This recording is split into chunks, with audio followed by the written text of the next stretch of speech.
আসসালামু আলাইকুম ভিউয়ার্স, কেমন আছেন সবাই? আশা করি ভালো আছেন। আমি ইঞ্জিনিয়ার মোহাম্মদ আল মামুন। নতুন আরেকটা ভিডিওতে আপনাদেরকে স্বাগতম।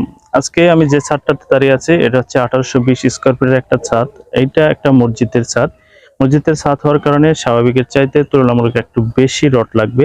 তো আমি এই ভিডিওর মাধ্যমে আপনাদেরকে জানানোর চেষ্টা করব 1820 স্কয়ার ফিট এই ছাদের জন্য আমার কি পরিমাণ রড লেগেছে।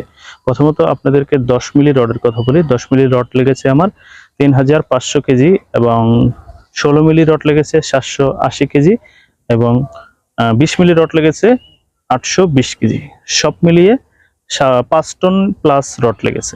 তো আশা করি আপনারা, এটা হচ্ছে আমার 1820 স্কয়ার ফিটের ছাদ। 1820 স্কয়ার ফিটের জন্য 5 টন প্লাস রড লেগেছে।